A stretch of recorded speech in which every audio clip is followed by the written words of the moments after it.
যারা ইসলামের স্বার্থের পক্ষে, যারা ইসলামের সুমহান স্বার্থ রক্ষায়, মুসলিমদের 50 বছর আগ থেকে মৌলিক যে দাবিগুলো আছে বাংলাদেশে তা আদায়ে এবং ইসলাম বিরোধী যে কোনো এজেন্ডাকে নস্যাৎ করে দিতে জাতীয় সংসদে তারা 14 কোটি মুসলমানের পক্ষে প্রতিনিধিত্ব করবে, এইরকম একটি দল খেলাফা প্রতিষ্ঠার আগেও সংসদে থাকুক ইসলামী রাজনীতির ব্যানারে, এটাই আমি চাই। এবং সেটাকে বাস্তবায়ন করার জন্যই ইসলামিক ইন্টেলেকচুয়াল ফোরাম এই আয়োজন করেছে। এখানে যারা আধ্যাত্মিক পীর মাশায়েখগণ আছেন আমার চেয়ে জ্ঞানী, একটি ক্ষেত্রেই তারা পিছিয়ে আছেন, রাজনীতি থেকে। এখন প্রশ্ন হচ্ছে, আমরা যারা পীর মাশায়েখ তাদের রাজনীতিতে আসার প্রয়োজনটা কি? এটা তো অন্যরা করতেছে। প্রথম হচ্ছে, স্বাভাবিকভাবেই পীর মাশায়েখ, উলামায়ে কেরাম এবং তাদের উত্তরসূরি যারা ইসলামপন্থী তারাই বাংলাদেশে রাজনীতি করার প্রথম হকদার। কারণ বাংলাদেশের ইতিহাস কথা স্বীকার করে বাংলাদেশ স্বাধীন হয়েছে আলেম ওলামা পীর মাশায়েখদের মেহনতের কারণে।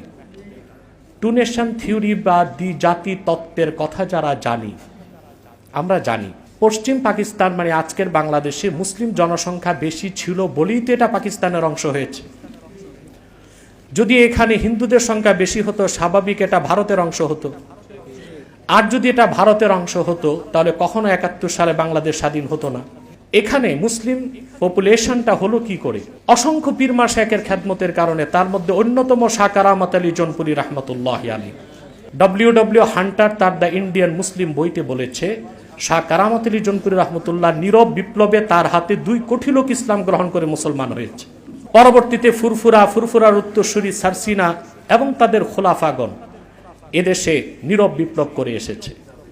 ইসলামী আন্দোলনের নেতারা জীবন দিয়েছে, সংগ্রাম করেছে, আন্দোলন করেছে, ঘাম দিয়েছে, রক্ত দিয়েছে। এসব কিছুর কারণেই বাংলাদেশ স্বাধীন হয়েছে।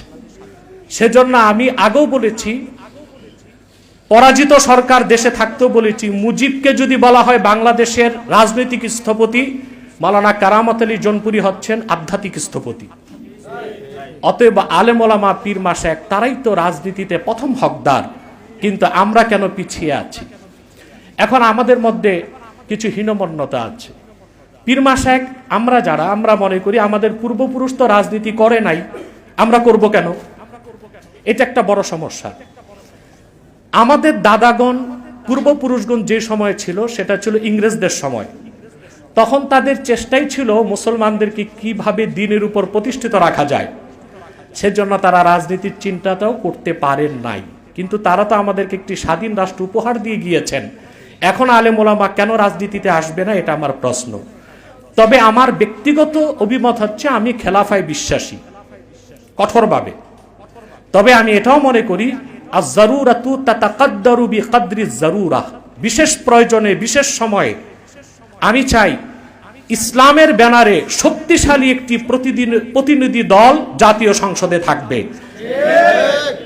যারা ইসলামের স্বার্থের পক্ষে, যারা ইসলামের সুমহান স্বার্থ রক্ষায়, মুসলিমদের 50 বছর আগ থেকে মৌলিক যে দাবিগুলো আছে বাংলাদেশে তা আদায়ে এবং ইসলাম বিরোধী যে কোনো এজেন্ডাকে নস্যাৎ করে দিতে জাতীয় সংসদে তারা 14 কোটি মুসলমানের পক্ষে প্রতিনিধিত্ব করবে, এইরকম একটি দল খেলাফা প্রতিষ্ঠার আগেও সংসদে থাকুক ইসলামী রাজনীতির ব্যানারে, এটাই আমি চাই।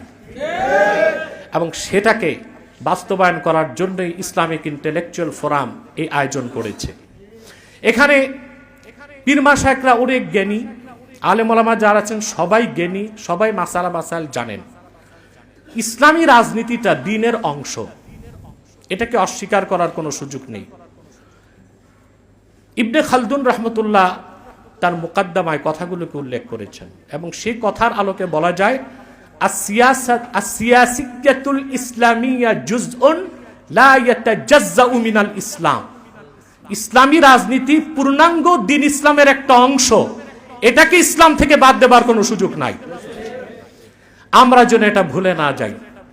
এখন আমাদেরকে রাজনৈতিকভাবে ঐক্যবদ্ধ হতে হবে, এটা প্রয়োজনের দাবি। আওয়ামী লীগের দুঃশাসন, ভারতের আধিপত্যবাদ থেকে বাংলাদেশকে আমরা মুক্ত করতে পেরেছি, এটা আমাদের প্রথম সফলতা।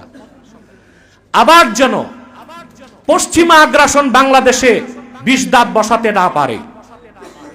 ট্রান্সজেন্ডারের মতো ইসলাম বিরোধী কোনো জিনিস যেন আমাদের দেশে প্রতিষ্ঠিত হতে না পারে, এবং ইসলাম ও মুসলমানের আকীদার সাথে, ইসলামের আকায়েদের সাথে সাংঘর্ষিক কোনো বিষয়কে বাংলাদেশে বাস্তবায়ন করতে দেওয়া হবে না, সরকার যেই থাকুক।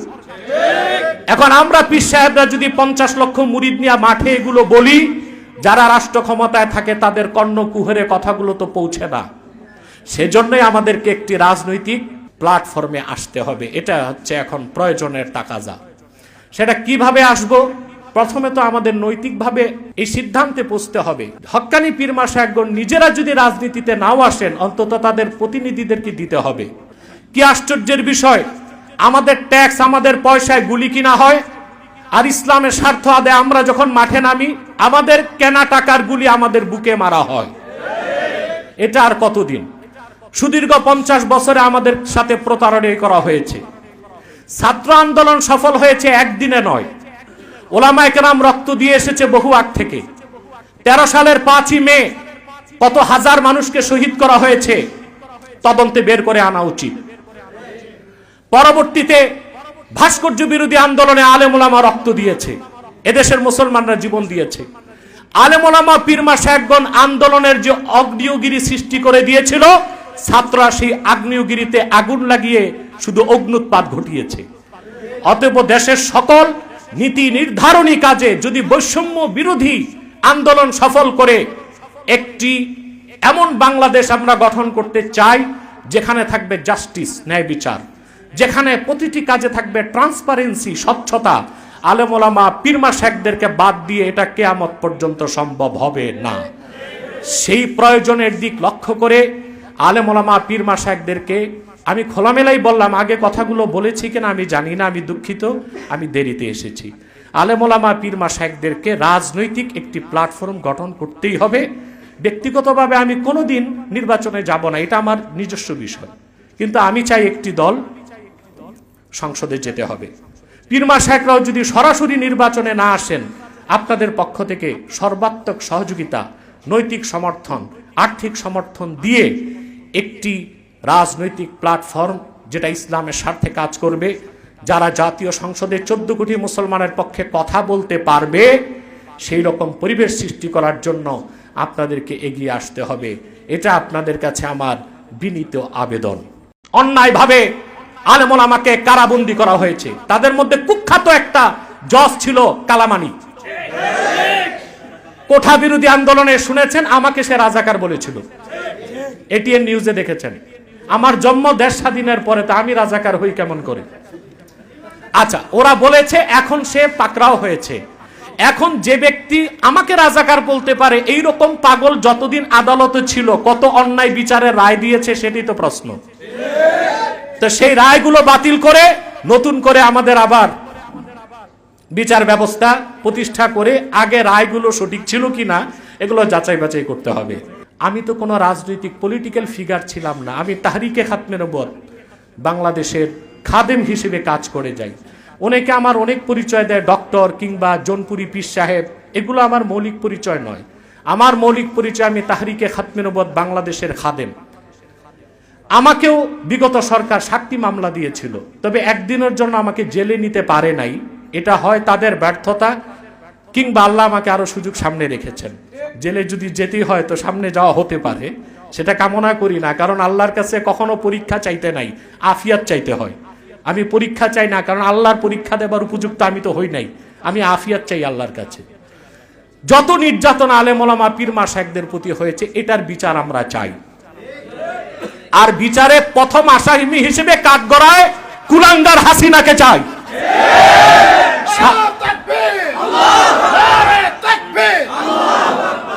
এখানে সম্মানিত কিছু আমার স্নেহধন্য ছোট ভাই সমন্বয়করা এসেছেন, আছে না? কথাও বলেছেন তারা। এটা আমারই, ডক্টর ইমরানকে আমার নির্দেশ ছিল তাদেরকে রাখতে হবে, আছে তারা আলহামদুলিল্লাহ।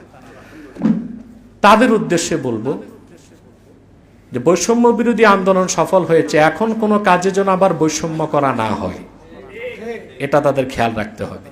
আমরা দেখেছি গুরুত্বপূর্ণ অনেক পদের বিন্যাস ঘটেছে, আলেম ওলামার খুব একটা সমর্থন নেওয়া হয়নি।